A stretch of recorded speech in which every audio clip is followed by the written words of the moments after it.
Yeah, not so sure I'd be pulling the Guzzi through here.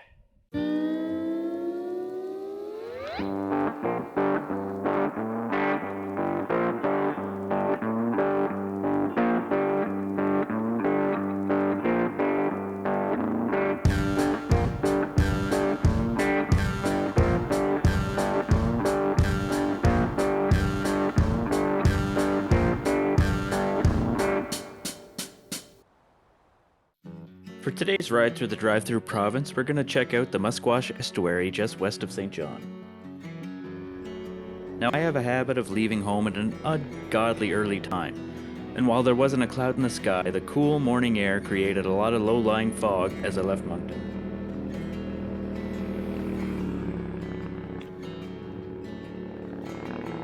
The fog was thick enough that it soaked through my gear like rain, and I didn't bring my rain gear, so I stopped in Petitcodiac to dry out a little and wait for the fog to burn off. I guess having a coffee while admiring a beautiful Moto Guzzi isn't the worst thing in the world to be doing. Once the fog burned off, it was time to continue south, making sure to hit one of my favorite riding roads in all of New Brunswick, the 845 between Hampton and Grand Bay-Westfield. Now let's talk about this Moto Guzzi. I often tell people that it's the worst bike that I own, but it's also my favorite, and it will never leave my garage. Riding this bike is almost like learning a new dance. I often joke that you can't go at this thing like a college kid who just brought someone home from the bar. A lady this fine, you gotta romance first. It runs rough when first started, often stalling at least once, and if you try to take off too soon, she'll buck and kick like she wants nothing to do with you. But let it warm up properly on a day where the air temperature is optimal, and get it on a back road where you can cruise along at between 4,000 and 5,000 RPM, rolling off the throttle to check your speed before entering a corner, and rolling on the throttle as you pass the apex, and there's nothing else like this bike. This day is the right day. The 845 is the right road, and this is the dance. Alright, enough about my Moto Guzzi Stockholm Syndrome. Back to the road. The Kingston General Merchants is an interesting spot to stop for gas or a snack on the 845. The building is over 200 years old and has served as a hotel, store, and apartments over the years.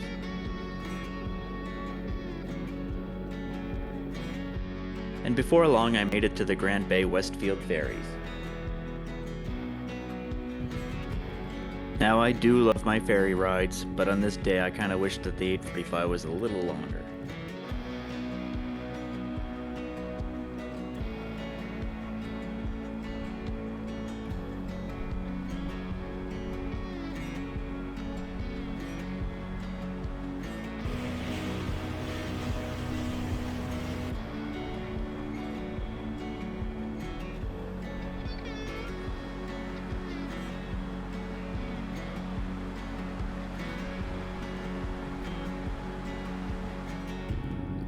So, leaving Grand Bay-Westfield, there really isn't a back road between St. John and Musquash.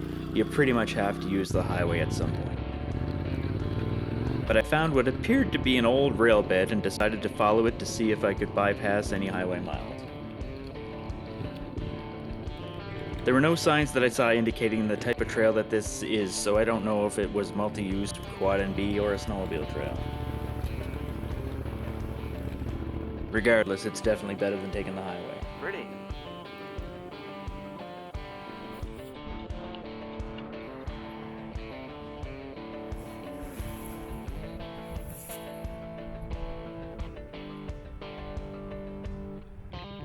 And it does appear to get some traffic.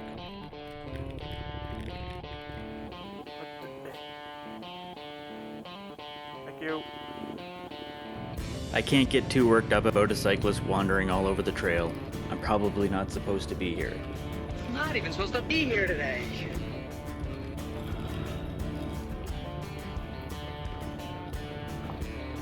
It was a nice easy trail though, and I was beginning to get optimistic about my chances of making it through without having to use the highway.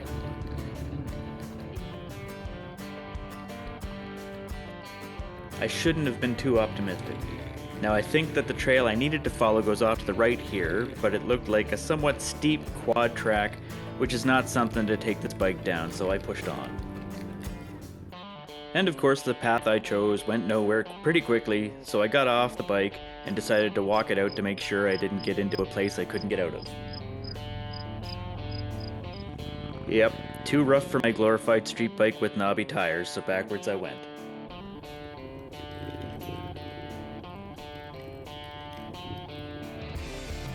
Trying to find a trail or back route will have to wait for another day, and another bike.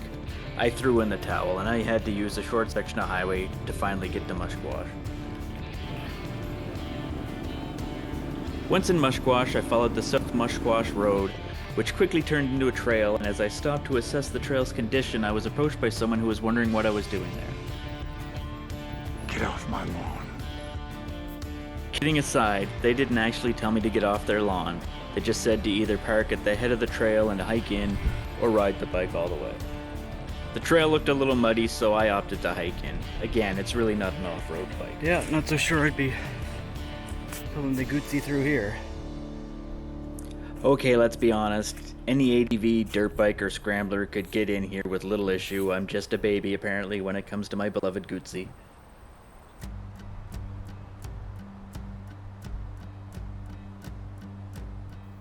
Now, when you get to the end of the 2.5 kilometer trail, you come across an abandoned ship scrapyard, with the remains of multiple ships laying at the river's edge.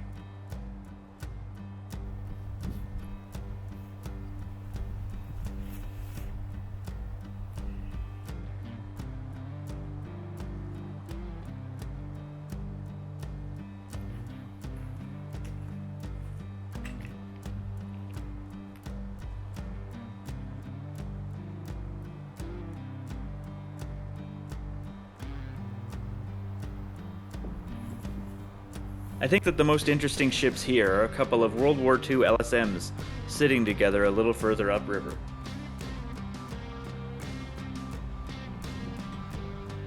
These were US landing craft used in the Pacific campaign, one confirmed to have been at Iwo Jima and the other at Okinawa. A third LSM lays capsized near the other shipwrecks and is partially visible at low tide. I really need to learn how to check a tide schedule, as these ships are also fully visible at low tide. Just come at low tide.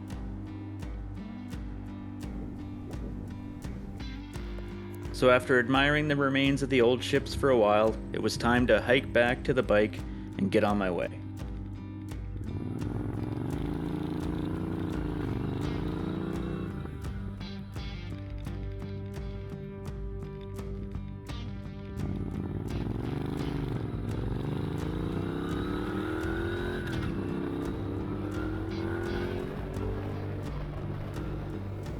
But before heading home, and if you're ever down this way, taking the 790 through Dipper Harbor and eventually to Macy's Bay is another great motorcycle road.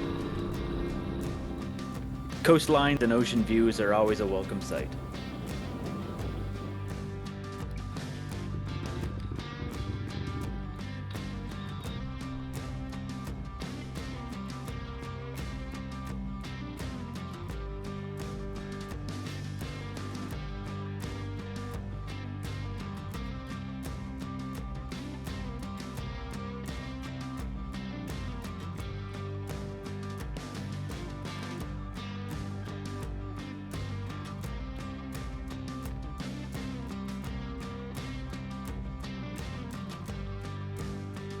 Now, remember earlier when I was so careful not to take the Moto Guzzi down rough or muddy trails?